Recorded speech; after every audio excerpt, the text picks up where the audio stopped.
ఏంట్రా చూస్తున్నా పోబే. నాన్న నాకు ఆకలేస్తోంది.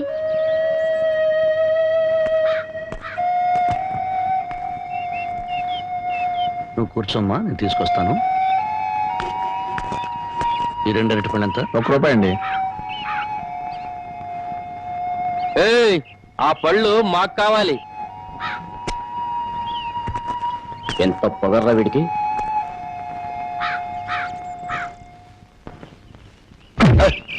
నాన్నను తిన్నట్టు. నాన్నకేం కాదు, నువ్వు తినమ్మా.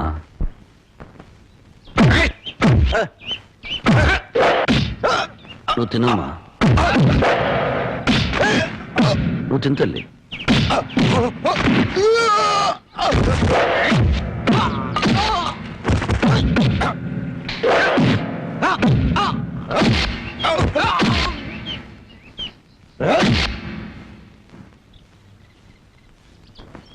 నువ్వు ఇక్కడే కూర్చోమ్మా, నీ ఇప్పుడే వస్తాను.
ఈ బిస్కెట్ తినమ్మా. వద్దు.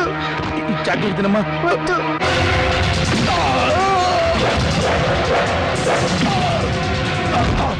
చేస్తారమ్మా, ఏదో తినమ్మా. మా అమ్మగారు ఇల్లు కట్టుకోవడానికి సామాన్లు కావాలి, ఏర్పాట్లు చెక్.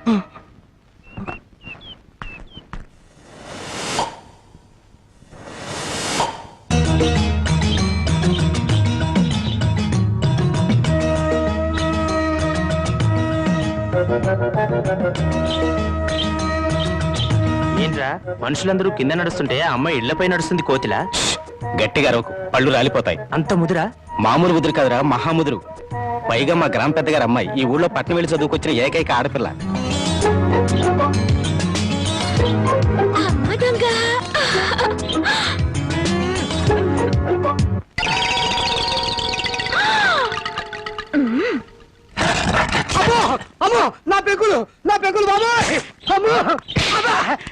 ఏంట్రా కవ్వం? ఇప్పటిదాకా జేమ్స్ బాండ్ సినిమా చూసినట్టు అందంగా నోరు తెచ్చుకుని చూసావు. పెంకు దెబ్బ తగిలితే ఆ మాత్రం తట్టుకోలేవా? అదే నేను ఎక్కడ చూశాను? నేను అసలు పైకే చూడలేదమ్మా. నువ్వేం చూసావో నాకు తెలుసు. పిచ్చి చూపులు చూస్తే ఆ పెంకు కాదు, నీ పెంకు పగులు. ఇదిగో నీ మొగుడి కళ్ళకు గుర్రపు కళ్ళాలు కట్టి బయటికి పంపు, లేకపోతే ఎవరైనా వీడి కళ్ళు పీకేస్తారు. Mind you. అది ఆ పిల్ల పెళ్లి వయసు వచ్చినా కూడా పెద్ద మనిషి కాలేదు. అయినా నీ వయసుకు ఆ పిల్ల కావాల్సి వచ్చిందా? బాబు, వాడెవడో పొరుగు రోడంట. పొరుగు రోడ్ చేతిలో దెబ్బలు తినడానికి సిగ్గుగా లేదట. ఈ ఊరి పెద్దగా ఈ రాఘవయ్య చరిత్రలో ఇలాంటి అవమానం ఎప్పుడు జరగలేదు. మళ్ళీ మీ ముఖాలను చూపించదు. పండవతలకి నాన్న, నువ్వు కన్నా ఈ కూతురుండగా మీకెలాంటి అవమానం జరగదు. ఆగవే. నలుగురు రౌడీలు కొట్టిపడేసిన అతన్ని నువ్వేం చేయగలవే? పెద్ద మగరాయిలా బయలుదేరుతున్నావు. అమ్మా, నీకు చాలా సార్లు చెప్పాను, ఈ ఊరికి ఒకే ఒక పెద్ద నాన్న. ఆయనకి కొడుకునైనా కూతురునైనా నేనే. ఎక్కడా వాడు?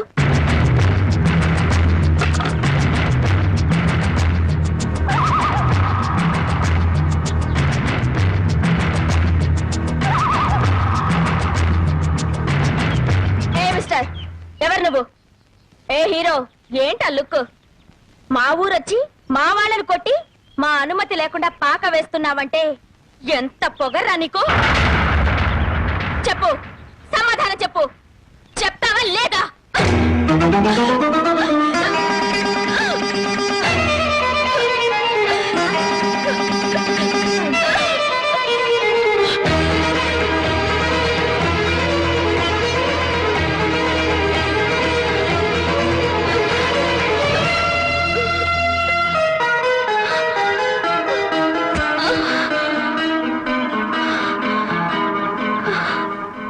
రాఘవయ్య గారు అమ్మాయి పెద్ద మనిషి అయిందో.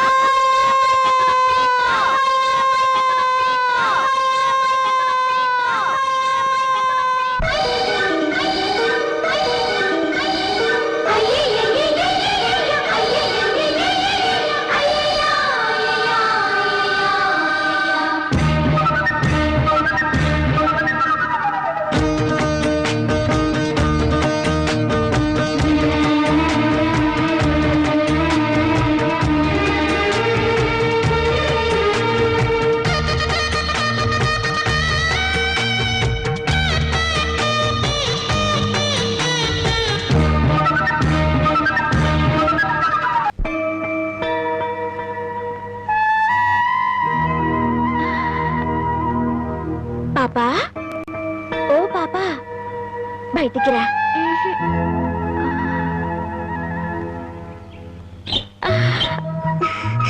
ఈ చిలక కావాలా?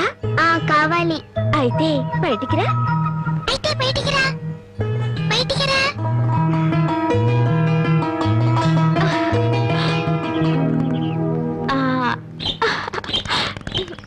అది సరే కాని నీ పేరేంటి? తులసి. అలాగా. ఆయన నీకేమవుతారు? మా నాన్న. నాన్న? మరి మీ అమ్మేది? లేదు. ఎక్కడికి వెళ్ళింది? దేవుడి దగ్గరికి వెళ్ళింది. ఎవరు చెప్పారు? నాన్న చెప్పారు. మరి దేవుడి దగ్గరికి వెళ్ళిన వాళ్ళు తిరిగి రారా? ఎందుకు రారు? వస్తారు. అసలు నన్ను పంపింది మీ అమ్మే. మా అమ్మ? అవును. పాపని బాగా చూసుకోమని చెప్పి పంపింది. నన్ను అమ్మ అనమని నీకు చెప్పమంది. నిజమా? నిజం. అలాగైతే నాన్నతో చెప్పొస్తాను. నాన్న, నాన్న, నాన్న, అమ్మ వచ్చేసింది. అమ్మ దేవుడి దగ్గర నుండి ఇంకొమ్మని పంపించింది. రా చూపిస్తాను.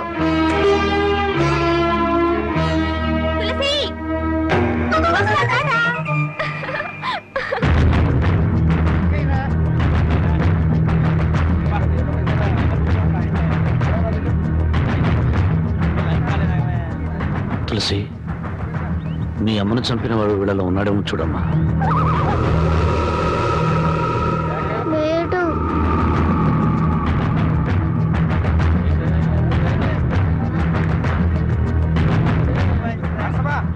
తులసి, వీళ్ళల్లో ఉన్నాడేమో చూడు. లేడు.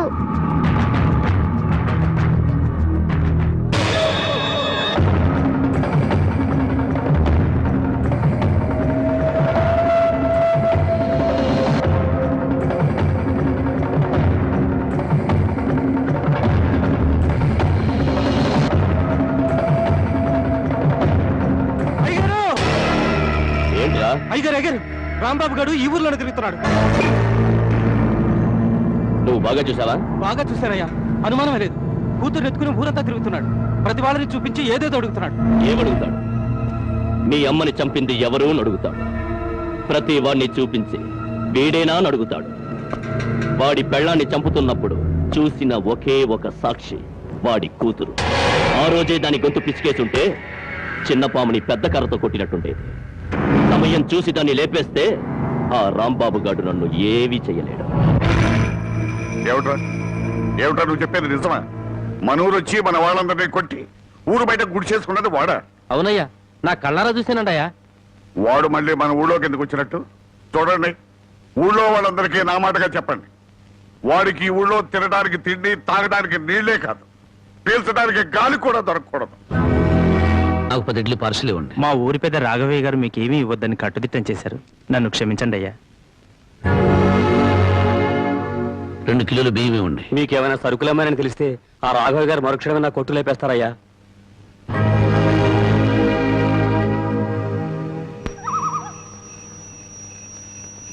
మా ఊరి పెద్ద రాఘవయ్య గారు మీకేమీ ఇవ్వద్దని కట్టుదిట్టం చేశారు.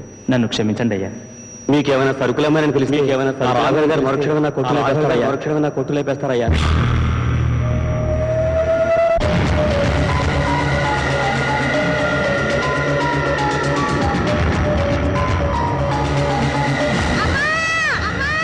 తులసి, తులసి, ఏంటమ్మా? ఏమైందమ్మా? ఏమైంది? ఎందుకు ఏడుస్తున్నావమ్మా? చెప్పమ్మా. ఇంకోనమ్మా కావాలి.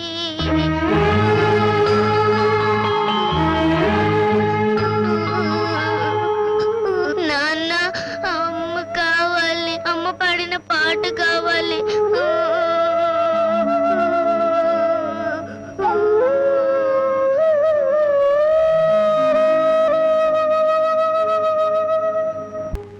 ఆపేసామి, పాడు.